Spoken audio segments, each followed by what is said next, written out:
Pourquoi une dotation touristique et pas une allocation? Une allocation, c'est-à-dire c'est l'État qui te vend les devises selon un prix préférentiel. L'euro ejma' ou le 260 dinars, même 270. Mais l'État algérien te le vend à 141. Au Maroc, en Égypte, en Tunisie, en Libye, ailleurs, là, les monnaies ne sont pas subventionnées. Les États, les banques, privées ou étatiques, vendent la devise selon le cours de la bourse. Les devises, nous les utilisons, elles viennent d'une seule source, c'est les hydrocarbures, alors que pour les autres pays, ils ont le tourisme, ils ont des exportations d'industriels, de produits agricoles, donc c'est plus diversifié. L'État algérien utilise beaucoup les devises pour financer les subventions sociales.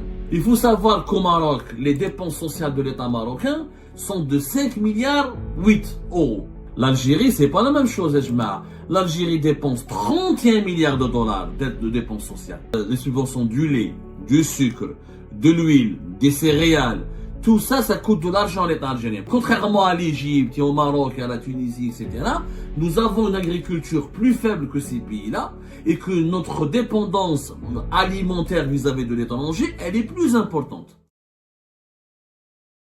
Pourquoi une dotation touristique et pas une allocation? Une allocation, c'est-à-dire c'est l'État qui te vend les devises selon un prix préférentiel, qui n'est pas le véritable la valeur, ce prix ne correspond pas à la valeur des devises sur le marché. Le dinar, la véritable valeur du dinar, n'est pas celle qui est fixée par la Banque d'Algérie.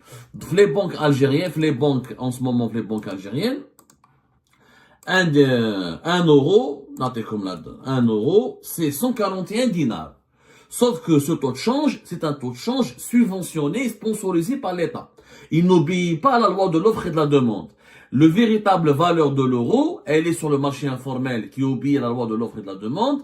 L'euro ejma' ou le 260 dinars, même 270. Mais l'État algérien te le vend à 141.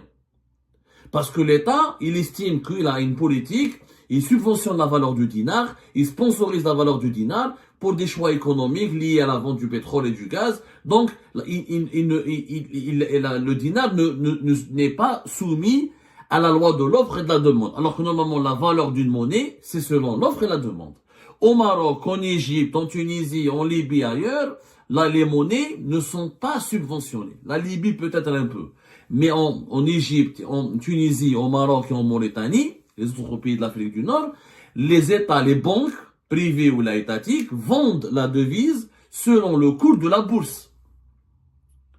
Elle un cours de la bourse. Ce que la banque centrale de ce pays décide.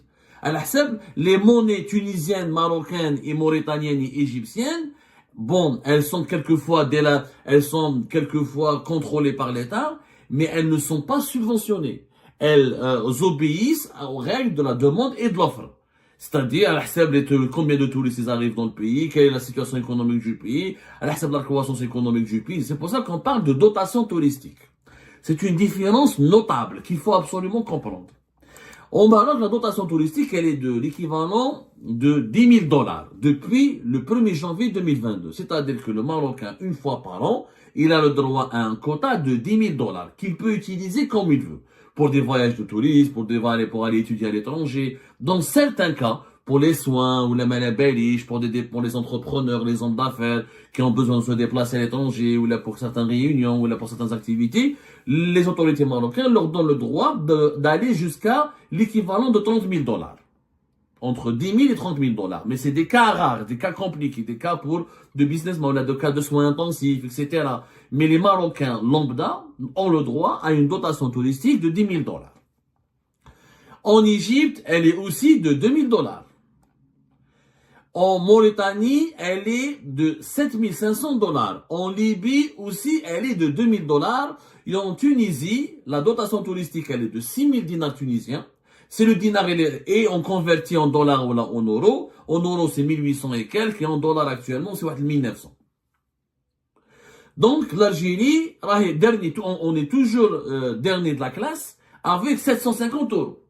Et 1000 euros pour la 1750 euros, les 750 dollars. Attends, je revois, parce que c'est 750 euros, mais chez dollars, c'est 1000 dollars pour les pèlerins. 750 euros. Donc, 750, c'est presque 800 euros, on va dire. 750 euros, c'est presque 800 dollars. Donc, on est toujours les derniers. Maintenant en retard, alors que les autres pays permettent à leurs citoyens d'avoir, en Libye par exemple, c'est une réglementation depuis 2014, la dotation touristique est fixée à $2000, voilà son équivalent en devises étrangères. C'est-à-dire, c'est 9000 euros, l'équivalent de 9000 euros, 10 000 dollars, son équivalent en euros, c'est 9000 et quelques. Plus exactement, le dollar. On va voir le dollar américain, des 10 000 dollars, c'est 9453 euros. Donc la Libye, c'est depuis 2014. L'Égypte, c'est depuis 2021. C'est un règlement bancaire qui s'appelle le numéro 430 du 2021 du ministère des Finances. C'est 10 000 dollars. Et son équivalent en devises étrangères, donc c'est 9400 euros et quelques. Et en Mauritanie, c'est l'équivalent, en Mauritanie, c'est depuis 2012, depuis une instruction de la Banque centrale mauritanienne de 2012, c'est l'équivalent de 3 millions de leur monnaie locale, ce qui est l'équivalent de 7500 dollars par an. 7500 dollars. Donc, rien à bête. C'est-à-dire, on peut pas c'est pas avec les 750 euros, c'est pas avec une allocation touristique de 750 euros qu'on pourrait rattraper le niveau des autres pays de l'Afrique du Nord qui offrent des dotations touristiques plus importantes. Et donc, le problème se pose. L'Algérien est toujours dans une situation de précarité quand il voyage à l'étranger. Parce qu'avec 750 euros, qui te roh des conférences, ou même qui te roh en couple, ou en famille, 2000 euros, ما دير بها والو في فرنسا، ما تكفيش باش تقعد بها يعني يا ربي une semaine. Ou ما كاش غير les ménages, il y a beaucoup de gens qui voyagent sans famille. Même qui travaillent avec 2 enfants, 300 et 300, ça fait 600, plus 1500, 2100. Est-ce qu'avec 2100 euros, tu peux rester 15 jours ou 10 jours en France? Extrêmement difficile. C'est possible, mais c'est très difficile. Franchement, ça reste vraiment limite. Et on ne pense pas aux autres catégories de la population. Beaucoup de gens ne voyagent pas en famille. Le calcul qui a été fait par les autorités algériennes est un peu faux, parce que beaucoup d'Algériennes et d'Algériens ne voyagent pas en famille. Et ceux qui voyagent en célibataire ou qui sont étudiants, justement, quelle est la solution à ce problème? Une fois pour toutes. 750 dollars, c'est un effort qui a été... Alors pour l'État algérien, c'est un effort important parce que le problème, c'est quoi la différence? Avant de proposer des solutions, je pense qu'il faut expliquer d'abord où est la dotation touristique, elle existe ailleurs, en Algérie, on parle d'allocation.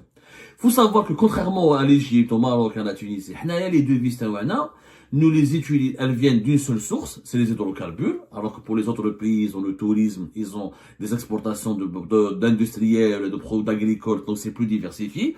Nous, 96% de nos devises viennent du pétrole et du gaz et de leurs dérivés. Et que contrairement aux autres pays, pourquoi l'Algérie ne peut pas faire une dotation touristique? Elle préfère faire une allocation, elle est limitée au maximum le droit de change.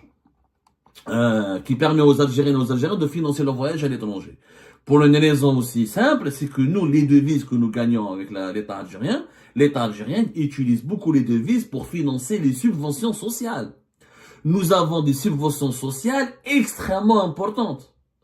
Il faut savoir qu'au Maroc, les dépenses sociales de l'État marocain sont de 5 milliards 8 euros, même pas 6 milliards d'euros. Les aides au logement, les aides sociales directes, la subvention la subvention des produits de base, par exemple, le Maroc, elle est de l'équivalent de 1,5 milliard d'euros. Elle dit, toute la politique sociale de l'État marocain, elle est évaluée. Elle a les dépenses pour le logement, pour la santé, pour la solidarité, les aides sociales directes et pour le soutien aux Marocains. Ils ont des subventions. Des produits de base, le sucre, les produits, l'essence, le gaz, il est subventionné au Maroc. Les produits, l'huile, les huiles alimentaires, ça coûte à l'État marocain 1,5 milliard d'euros et la totalité des dépenses sociales de l'État marocain sont estimées à 5 milliards de 5,8, même pas 6 milliards d'euros. L'Algérie, c'est pas la même chose, l'Algérie dépense 31 milliards de dollars de dépenses sociales. 31 milliards de dollars. Rien que les subventions des produits alimentaires. Les Algériens, les amis, rien que les produits alimentaires nous coûtent 5,2 milliards de dollars. C'est-à-dire les subventions du lait, du sucre, de l'huile, des céréales. Tout ça, ça coûte de l'argent à l'État algérien. Pourquoi on les utilise en devises, vous allez me dire? Parce que contrairement à l'Égypte, et au Maroc, et à la Tunisie, etc., nous avons une agriculture plus faible que ces pays-là, et que notre dépendance alimentaire vis-à-vis de l'étranger, elle est plus importante. Mis à part les céréales où l'Égypte consomme plus que l'Algérie, les autres fruits et légumes, les viandes, etc., l'Égypte produit plus que l'Algérie. L'Égypte, par exemple, le budget des subventions sociales en Égypte, il est de presque 10 milliards d'euros. Les subventions pour les subventions sociales. Au Maroc, il est de même pas 6 milliards d'euros. En Égypte, 9,8, presque 10 milliards d'euros. Donc, ça reste beaucoup moins important que le budget de l'État algérien qui est de 31 milliards de dollars. Donc, l'État algérien, il a besoin de ces devises dans les banques, dans la banque centrale, dans les réserves de change, parce qu'ils les utilisent pour importer les sucres, pour importer les huiles alimentaires, pour importer les céréales. Et ensuite, ces céréales seront revendues à des prix subventionnés. Voilà, comme depuis 2022, depuis 2022-2023, c'est l'État qui a le monopole de l'importation des céréales. Ce n'est pas le privé. Donc, tout est importé par l'argent de l'État. Donc l'État ne peut pas donner une dotation touristique comme en Égypte, comme l'État algérien ne peut pas donner une dotation touristique comme en Égypte, comme en Tunisie, comme au Maroc, pour une raison simple, c'est que lui, il a 3 fois plus de dépenses sociales. Nous sommes l'État, l'Algérie, c'est l'État le plus dépensier en ce qui concerne les dépenses sociales et en ce qui concerne les subventions sociales. Donc l'État, il a besoin de ces devises. En fait, c'est un contrat entre l'État et les Algériens. Je vous donne pas des devises pour voyager, mais vous ne payez pas le pain à sa juste valeur, vous ne payez pas le sucre à sa juste valeur, vous ne payez pas l'huile à sa juste valeur, vous ne payez pas le gaz et l'essence à sa juste valeur, etc., etc. Nous avons l'électricité, le gaz, l'essence, les carburants, le sucre, les huiles, sont des produits, 7 produits qui sont subventionnés directement par l'État. À cause de ces subventions massives, l'État algérien ne peut pas se permettre de financer une dotation touristique. Il se contente d'une allocation touristique. Maintenant, le débat, il est là. D'abord, on n'a jamais fait une enquête sur l'impact de ces allocations touristiques, parce qu'avec 5 milliards de subventions des produits alimentaires, la vie reste très très chère en Algérie. Il y a avec 31 milliards de dollars de dépenses sociales, on a une précarité, on a de mauvaises conditions de vie. Les subventions sont mal gérées, et le riche comme le pauvre bénéficient du même prix de la baguette, du même prix de l'essence, du même prix du gaz, du même prix de l'électricité. Ça fait des années, ça fait pratiquement 20 ans ou 15 ans que plusieurs économistes algériens et étrangers demandent aux autorités algériennes de revoir leur politique sociale, d'arrêter de financer à tort et à travers les transferts sociaux qui coûtent une blinde à l'État algérien, qui coûtent beaucoup trop à l'État algérien et qui finalement n'ont pas d'impact direct. C'est vrai qu'il n'y a pas la grande pauvreté. Quand on voyage en Tunisie ou là en Égypte et au Maroc, on remarque qu'il y a plus de pauvreté dans ces pays-là. Je parle de la grande pauvreté qu'en Algérie. Mais l'Algérie n'est pas non plus la Suisse. On évite l'extrême pauvreté et la grande pauvreté, mais on n'évite pas la précarité. Maintenant, c'est un choix. Ou on laisse les citoyens libres et faire ce qu'ils veulent de gagner bien leur vie, de vivre comme ils veulent et d'aller à l'étranger, d'avoir une dotation touristique plus importante. Ou on leur dit de ne pas aller à l'étranger, de renoncer au voyage à l'étranger, etc. Et de se contenter des subventions sociales et d'une certaine qualité de vie en Algérie. Qualité de vie qui fait débat parce qu'encore une fois, malgré les 31 milliards de dollars que nous avons dépensés en 2024 au niveau des transferts sociaux, l'Algérie, malgré l'électricité, le gaz, l'essence, les céréales sont subventionnés, il n'en demeure pas moins que tous les autres biens de consommation, que l'inflation, elle est aussi importante en Algérie qu'au Maroc, elle est moins importante qu'en Égypte, parce qu'en Égypte, il y a une crise financière plus importante, mais l'inflation par rapport à la Tunisie, au Maroc, l'Algérie, ça reste élevé, que la qualité de vie n'est pas réellement prestigieuse ni supérieure, qu'il y a encore des pénuries, qu'il y a des biens de consommation comme les pièces détachées, comme les matériaux d'électroménager, comme les médicaments, comme certains vêtements, etc., manquent plus en Algérie qu'ailleurs, parce que l'Algérie pratique une restriction des importations. Justement, parce qu'on doit dépenser beaucoup en devises pour les subventions sociales et pour les importations des produits alimentaires et des produits de première nécessité, qu'il faut que le gouvernement, que le régime Tebboune a restreint toutes les importations.